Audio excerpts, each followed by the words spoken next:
శ్రీమాత్రే నమః. శ్రీ గురుభ్యో నమః. సర్వే జన సుఖినో భవంతు, లోకా సమస్త సుఖినో భవంతు. నేను మీ భానురెడ్డి.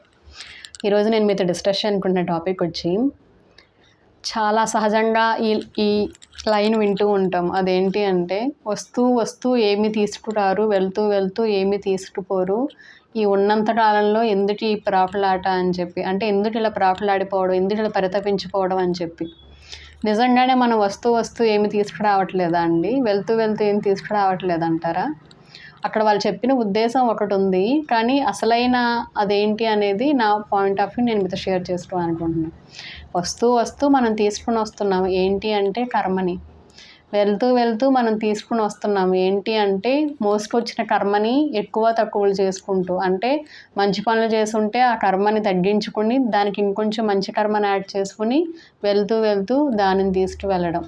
లేదు అంటే తెచ్చుకున్న మంచి కర్మని కరిగించేసి ఈ ఉన్నంత కాలంలో ఇంకొంచెం మంచి పనులు కాకుండా వేరే పనులు చేస్తూ దానివల్ల ఇంకొంచెం చెడు కర్మని పోగు చేసుకుని దానిని తీసుకెళ్ళడం. అంటే వస్తూ ఏమి తీసుకురారా అంటే కర్మని తీసుకొస్తారండి. అది మంచి అయినా చెడైనా సరే ఉన్నంతకాలం దాన్ని అనుభవిస్తూ ఉంటారు. ఏదో ఒక రకంగా వెళ్తూ కూడా ఆ తెచ్చిన కర్మని ఇంకొంచెం పెంచుకోవడమో లేకపోతే ఇంకొంచెం తగ్గించుకోవడమో ఏదో ఒకటి చేసే తీసుకుని వెళ్తూ ఉంటారు.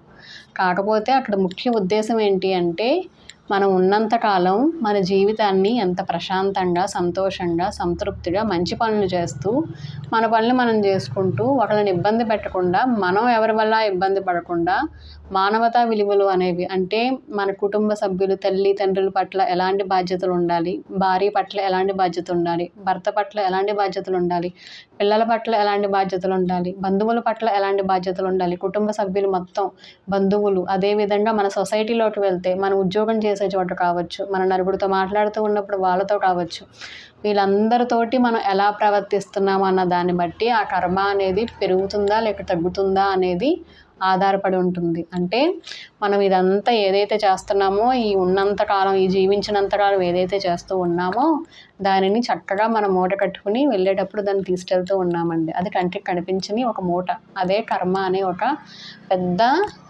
కనిపించని ఒక మూట అనమాట. సో వస్తూ ఉన్నప్పుడు మనం తీసుకుని వస్తాము, వెళ్ళేటప్పుడు మనం తీసుకుని వెళ్తాము. ఏమిటది అంటే కర్మ.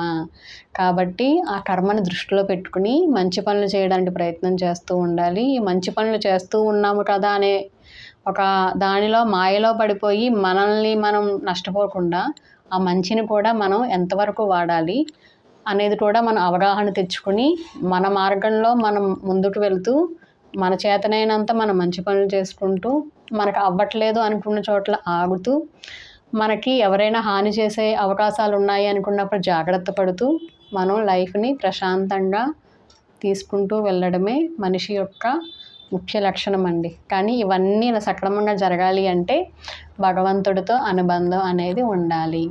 అంటే మనం వస్తూ కర్మను తెస్తున్నాం కదండి. ఆ కర్మ అనేది మనకి వెనకాల ఎవరిస్తున్నారు అంటే భగవంతుడే మనకు అవన్నీ మార్గాలు చూపించారు. అది మంచి అయినా చెడైనా సరే మన చేతుల్లోనే ఉంది అని చెప్పి. సో దానిని మనం ఎలాగ సాల్వ్ చేసుకోవాలి, ఎలా పరిష్కరించుకోవాలి, జీవితం ప్రశాంతంగా వెళ్ళాలి అంటే ఏం చెయ్యాలి అంటే భగవంతుడిని ఆరాధించాలి. భగవంతుడు అంటే ఒక్క బయటే కాదు, మన లోపల కూడా ఉన్నాడు. దేవుణ్ణి నమ్మని వాళ్ళు ఖచ్చితంగా వాళ్ళ పట్ల వాళ్ళకి నమ్మకం ఉంటుంది. అంటే వాళ్ళ లోపల ఉన్న భగవంతుడిని నమ్ముతున్నారని అర్థం. సో వాళ్ళు పూజలు చేయకపోయినా, వాళ్ళు ఆరాధించకపోయినా వాళ్ళు ఇంకో రకంగా ఏదో భగవంతుడితో అనుబంధం పెట్టుకున్నారని అర్థం. కాబట్టి మనం ఒకే పాయింట్ ఆఫ్ వ్యూలో చూసి వీళ్ళు పూజలు చేయట్లేదు కాబట్టి వీళ్ళకి భగవంతుడితో అనుబంధం లేదు అని మనం నిర్ణయించలేము. సో మనం వస్తూ ఉన్నప్పుడు తెచ్చిన కర్మని వెళ్ళేటప్పుడు దాన్ని పెంచుకోవాలా తగ్గించుకోవాలా అనేది మనం నిర్ణయించుకునేది మనం చేసే పనులు. ఆ పనులు సక్రమంగా ఉండాలి అంటే భగవంతుడితో అనుబంధం కూడా అంతే ముఖ్యమండి. అంతేకాదండి, భగవంతుడితో అనుబంధం మనం పెంచుకుంటే అది కూడా కర్మగా మారి మన మూటలో యాడ్ అవుతుంది అనమాట. అంటే యాడ్ అవుతుంది నాకు తెలుగు పదం రావట్లేదండి. సో ఆ మూటలో అది కూడా యాడ్ అవుతుంది. ఏంటి అంటే భగవంతుడి యొక్క అనుగ్రహం అనేది. సో తర్వాత మళ్ళీ ఎప్పుడైనా మనం జన్మలు ఎత్తినప్పుడు ఆ భగవంతుడి అనుగ్రహం కూడా ఆ కర్మ అనే మూటలో వస్తూ ఉంటుంది. ఇదేనండి. సో ఆ కర్మ అనేది మన చేతుల్లోనే మన పనుల్లోనే ఉంటుంది. మన వస్తువు ఉన్నప్పుడు కర్మను మోసుకొని వస్తాము. కర్మతో పాటు భగవంతుడి అనుగ్రహాన్ని కూడా మోసుకొని వస్తాము. వెళ్ళేటప్పుడు కూడా మనం మోసుకుని వెళ్తాము. ఏంటి అంటే కర్మ అనేదాన్ని, దాంతోపాటు మనం భగవంతుడి అనుగ్రహాన్ని సంపాదించామా లేదా అనేది కూడా ఆధారపడి ఉంటుంది. ఆ మూటలో అది ఉందా లేదా అనేది. భగవంతుడి అనుగ్రహం అందరి మీద ఒకేలా ఉంటుందండి. కానీ మనం దానిని గుర్తించి మన మూటలో దాన్ని ఉంచుకున్నామా లేదా అనేది మాత్రమే మనం నిర్ణయించుకోవాలి, తెలుసుకోవాలి. అంతేనండి. Thank you so much. Gratitude.